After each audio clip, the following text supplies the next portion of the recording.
Hello, I'm the Tin Man, and welcome to the 1,000 subscriber special Q&A.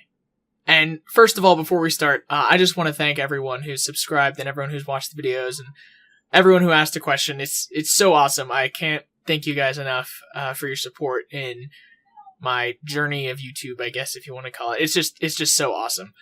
So I'm just going to get right into it. So the first question comes from Kevin or Dresd, I'm guessing is his RSN, and he asks, when did you start playing RuneScape and when did you start on your Iron Man? The very first time I played RuneScape was in the year 2006, which was 11 years ago now, which is scary to think about. And I know that it was 2006 because I know that Construction had just recently come out, and I wasn't a member. I was a member for maybe like one summer in like the summer of 07 or something, but I never played that seriously at all. I kind of just ran around Castle Wars in my noob gear and got killed by everyone.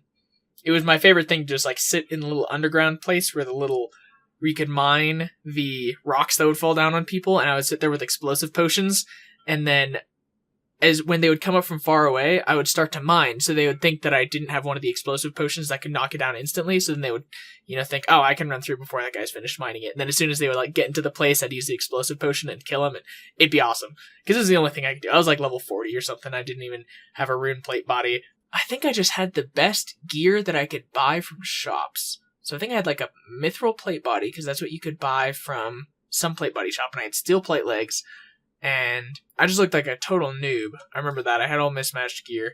This is a total tangent. I gave that account to a friend of mine, which I shouldn't have done because it was awesome, and I had a bunch of the old event items. Not like the rare tradable event items. I had like the Easter thing that turned you into an egg, and a couple other things. And then, you always, take a couple of years break, and then come back, and then take another break, and then come back. I played during a couple summers in the late 2000s and early 2010s. And then I really started playing again the summer before Iron Man mode came out. I really played a lot. Not play a lot like I play a lot on Iron Man, not that much, but like I played a decent amount. I never really got into my main that much. I just felt like it was a cycle of do X to make money, use that money to buy gear or buy skills, and then go back to X to make money, or maybe now you can do Y to make money. It was just a constant cycle of make money, spend money, make money, spend money, and it was just a little repetitive for me. So I definitely found Iron Man a lot better, but that's just me. I know a lot of people that really enjoy their main accounts for other reasons than that, but I just never got into it. And then Iron Man mode came out, and I was just like ridiculously into that. I started on day one of Iron Man. Like when they announced that Iron Man mode came out, I was like, I should probably make a decision if I'm going to do this or not. If I was going to do Iron Man, I didn't want to start it later. And I just said, I'm not going to play this main account anymore. I'm just going to play the Iron Man. I made that decision a couple weeks before Iron Man mode came out, and I really planned out the first day of what I was going to do in Iron Man. I really micromanaged the shit out of it, and it worked out really well. I was like rank 2 or something at the end of the first day. It was something ridiculously insane. I was like rank 1 prayer and rank 2 attack for a little bit there, because I did all the prayer quests, and then I did the Nexus, and I shouldn't have done the Nexus, because I overestimated how hard Elvark would be, because I wanted to race to be the first one to be Dragon Slayer, because basically I had all the stats and stuff that I needed, and then someone in the clan chat that I joined in from the first day, which was Iron Elites, which I was in for a while, they said, hey, there's this thing called the Nexus that everyone should do. So I ran over the Nexus and did that, and I finished the Nexus, which took like an hour, 2 hours, however long it takes, and then I went to do Dragon Slayer, and when I was on the boat over to the island, Sausage got the broadcast for being the first person to do Dragon Slayer, and it was more special because he was hardcore and stuff, but if I had not done Nexus, I could have been the first Iron Man, but, biggest regret, I don't know if I would say that, but it's definitely something that I still think about today, and still my missed 5 minutes of fame that I could have had. But yeah, that was a really long story for a very simple question. Yeah, started day 1, started playing RuneScape in 06. Next question. Mike's or Knit3Y asks, are you in X-Kurt RS clan? And I'm assuming he means DYI Kurt. His Iron Man. No, he's in Iron Man clan, and I'm in Omens. Corey136912 asks, do you find yourself worthy to hold the almighty powers of the Denkist memes? I've never really found that one holds the memes. I've more found that the memes hold a person. Eva Lucario says some nice things, and then he says, what's my favorite boss in game? And first off, just thanks for the question. If you're watching this, I've been following your Telos guides, and they've been really, really helpful. Definitely have helped me out a lot, especially for P5. My favorite boss in game, I really like the fast-paced bosses, like Rots. Duo Araxor is really fun. I haven't done it since the walking nerf. I really only did it before when you could walk it. And like the week before the walking nerf, I was going to do like a ton of Araxor because you could still walk it then. But I decided instead to do a bunch of Rots. And I think I did something like 300 Rots in like the 5 or 6 days before. It was something ridiculous. But Rots and Araxor are definitely up there. I definitely like Angel of Death, how fast-paced the fight is. And there's really no limiting factors. Basically, however fast you complete the fight is how much DPS you can do. Whereas bosses like Telos and Virago more obviously because there's timed phases, but they're a lot longer and it's a lot slower, and there's not that like super fast, quick, intense part. Like, I mean, Telos has P5, but you know, most of the fight is P1 through 4, and like P2 and P4 especially can just go on and on and on if you keep missing and stuff. So in terms of a favorite boss, I also really like Yakamaru. It has a lot of really cool group mechanics where everyone has to like do the same thing, and then I really like Mirage, how everyone kind of splits off and does their own thing, and each person has a responsibility, and it's all really important. And I was really hoping that Raids 2 would come out, but I guess there's only a very small amount of people that actually like Raids. I'm definitely one of them. I like big group team bosses, even though a lot of people feel like there's a huge barrier to entry. A big amount of it, just because people want their teammates to have the best stuff, which makes sense, obviously. But in terms of an absolute favorite, I think one of my favorite things about Yakamaru is taking learners, and then when the learners actually, like, don't die and don't screw up, and, like, it all goes super successful, like, that's just the best feeling in the world. Like, one of the best times I've ever felt in RuneScape ever. This one time I missed my Perm Team's raid, and I was looking for a substitute raid, so I advertised in Iron PvM. I just like was looking for a full raid, and there was just no one there. There was no one that wanted to do a full raid of BM and Yaka. And so I was literally like, you know what, screw it, I want to do a raid tonight. So I literally just typed in Yakamaru, only requirement is a positive attitude, and it was the most fun I've had in a long time because they were all learners. I think there was a couple people that had experience on their main, but it was pretty much all learners. They had like chaotic staves, and I think a couple of them had like glaives or like some of the God Wars Dungeon 2 weapons, and just teaching it to them, and then it was actually successful. And I think on the team there's only like 3 people with tier 90s that like had experience on their Ironman doing the boss, and it was just so fun because, you know, the kill took a long time because there wasn't much DPS, but it was so much fun when we actually got the kill and it was actually successful. It was just like the best feeling in the world. It was, I don't know if you guys are understanding what I'm saying, but it was a lot of fun. So I'm just purely based on that, I'm going to say Yakamaru, just because you can have those kinds of experiences that I don't think you can have with a lot of the other bosses in the game. Neil1231 asks, was there a Cars 9/11? Were the planes hijacked, or were the planes themselves radicalized? So I actually Googled around for this one, and it looks like there's no clear consensus on the internet. There's a couple people that think the planes were radicalized, but if you think about it, like mechanically, the planes would have been doing that for years. So I was more of the opinion that, you know, the cars were radicalized, because it was like a passenger plane, and I think cars would get on the plane to be able to get to other places faster. So I think some of the cars must have like hijacked the plane, because it's never clear in the Cars and Planes universe if you go inside of the plane, if you can control the plane, or if there even is an inside. But I'm thinking that like the cars went inside the plane and then took over the plane, or like, you know, maybe killed the plane and then took control of the controls. I don't know, something happened, but I don't think it was the planes that were radicalized. I think cars went on and hijacked it. Overfletch asks, what made you want to start YouTube? Also, if you had to change anything about either YouTube or your Iron Man in general, what would you change? So, what made me start YouTube? I'd always wanted to do something about YouTube, but I really didn't have the internet to be able to do something like this. I basically played on my phone's hotspot for years on Iron Man, which was a little debilitating sometimes, but, you know, I made the best of what I could. And then I actually got real internet, so I could do something like this. And I actually hadn't decided to do a YouTube series, but I just randomly started recording myself PvMing sometimes. And then I got ridiculously lucky on the Elysian Spirit Shield drop. Spoilers if you haven't watched episode 1, but I got like a Corpse Shield set within like 2k KC, which is just ridiculous. And then I was like, okay, you know, maybe I could do this. And I was really unsure because most of all the Iron Man series started from scratch, basically. They started from account creation. And I actually got the guidance from Underflesh, your channel. You did like an episode 0 where you kind of just did like a recap of like where your account is and where you kind of want to go.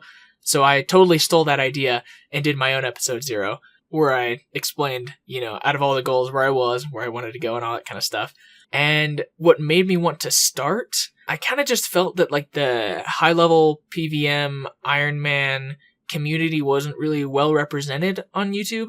Not that it wasn't like well represented, but like no one that was a YouTuber was doing the super, super high level bosses that I really enjoyed. And a lot of them were at like end game content with Araxor and stuff, but none of them had actually like pushed to the next level and done Araxor and then Virago and then Araxor and then raids and all that kind of stuff. And like nowadays, like Underflesh is doing a lot of that kind of stuff too, and that's really cool to see. And Alcan does raids and Araxor and stuff, but there wasn't really a lot of like, I'm gonna go for the best gear possible right now and like progress through the thing. It was a lot of just random bossing, intermittent with other things, and there wasn't really an Iron Man series that was 100% focused on bossing. If I had to change anything about either YouTube or about Iron Man in general, I don't know if there's really a change to my YouTube, but I just wish I had more time to do more guides and stuff, because there's a lot that I've got like in the works, and a lot of them that are like 3/4 done, or like there's a couple where the entire script is done and a lot of the graphics are done. I just haven't gotten the time to actually record the actual footage and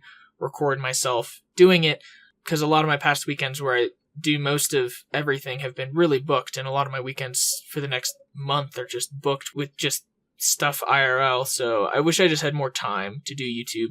Obviously, like IRL stuff takes priority, but YouTube's a lot of fun.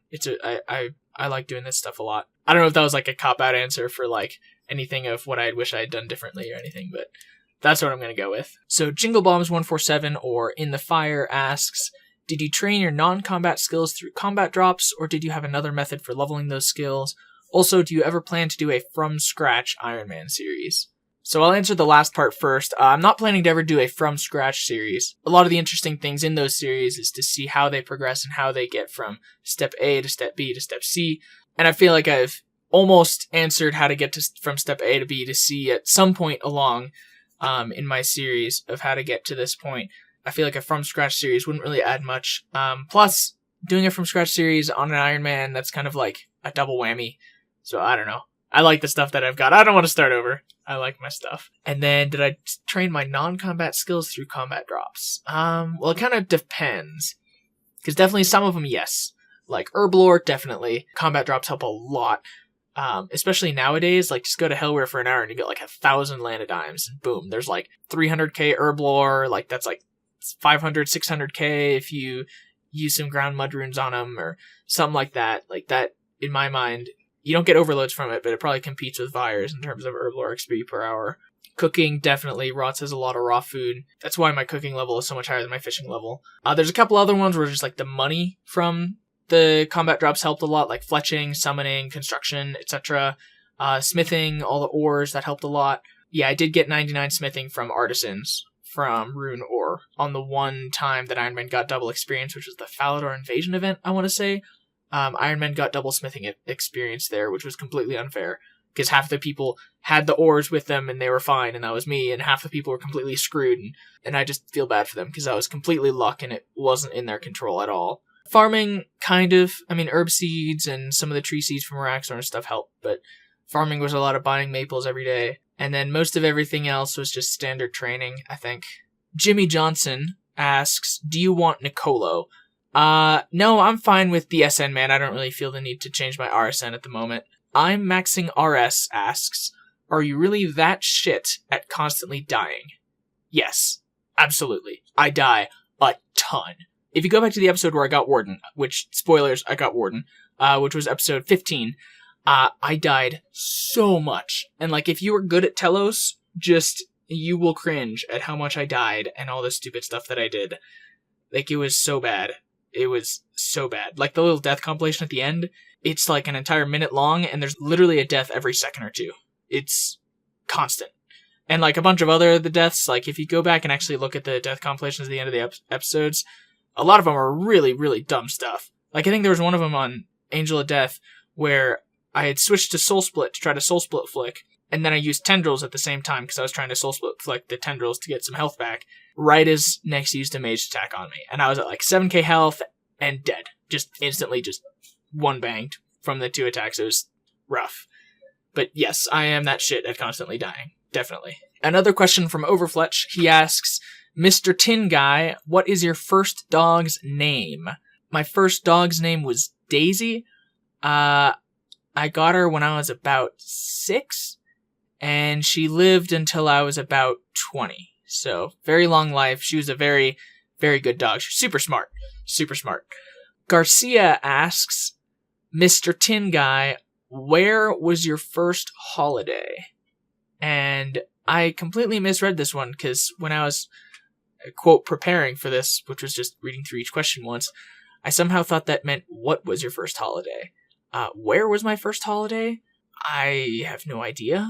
I'm guessing I went to Thanksgiving or Christmas at my grandparents' house at some point when I was like less than a year old, so I'm just gonna say my grandparents' house. Daddy Greg asks, Mr. Tin, how can you answer other people questions if you are an Iron Man?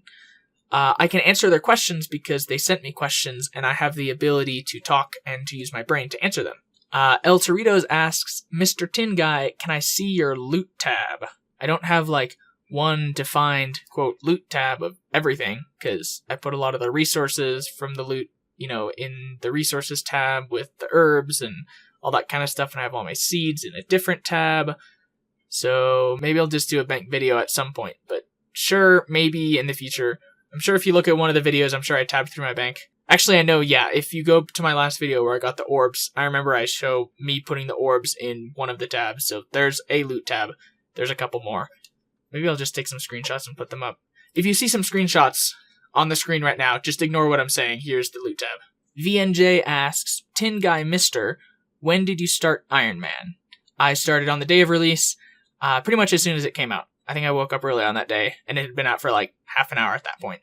But that was still when people are still having trouble making accounts and actually getting on, so I didn't actually lose that much time. So, another one from Overfletch. Overfletch is his YouTube name. Underfletch is his Iron Man RSN. He asks, let's play a game. Name of the road you grew up on plus last name is your superhero. So I'm not going to answer that one because I'm paranoid about my privacy and personal information. Plus, it's not technically phrased as a question, so debatable if I even have to answer it or not, but I'm going to give you an answer of the most popular street name in America and the most popular last name in America, which is 2nd Street Smith. There, that's my superhero. Garcia asks, Tin Mister, what is life? 42. Woo-whoa, maybe it's just woo. There's a bunch of O's and zeros there. He says, what's your password, Tin Man? My password is asterisk, asterisk, asterisk, asterisk, asterisk, asterisk, asterisk, asterisk, asterisk. Another one from Overfletch says, Tin Guy, why am I dead inside? Well, I would hope that you're not dead inside, because if you look inside you, you've got, cells inside of you, which are living. I would hope that you don't have too many dead cells, even though part of you inside is dead, because your cells do die and reproduce. So you do have some amount of dead cells in you, and that's just part of the cellular life cycle. So you're dead inside because your cells can't live forever, and they need to reproduce. Daddy Greg asks, Tin Guy, why is Underflesh so lucky at racks? Underfletch is so lucky at racks because he sold his soul to the devil. Same reason why I'm so lucky at Telos is because Underflesh sold his soul to the devil. Another one from Overfletch, he says, what code was last sent to your ? Phone? So I'm guessing he just means phone. And the last code that was sent to my phone was 465994. Hopefully that helps you out. And just a couple more. Daddy Greg asks, when you and Underfletch have a child, what will its name be? Well, it depends if it's a boy or a girl, and that's going off of birth gender. If it's a girl, I would name it, I haven't thought much about girl names. Probably something like Sam for Samantha, or, I don't know. But if it's a boy, I would probably just name it John, because that's a nice simple name. And for the final question, Overfletch asks, left or right door when you collect Miscellanea, which was later corrected by Daddy Greg to be north or south. And I actually teleport with the Ring of Wealth to Miscellanea whenever I do that daily of buying feathers there and topping up the approval rating. But once I have teleported there, I exit through the south door, which if you're looking at the throne is the left. So left/south/ I teleport there. And that is all the questions that I got. I tried to answer all the ones that were to me and in the form of a question. So if I missed your question, I'm sorry. Purely by accident. I didn't intentionally not answer anyone's question. And just thank you again so much for the 1,000 subscribers. I can't tell you guys how much it means to me that you guys support what I've been putting up there on the internet. There is some amount of vulnerability to just putting something out there for people to see, and I'm so glad that it's been received positively. So yeah, until next time, bye now.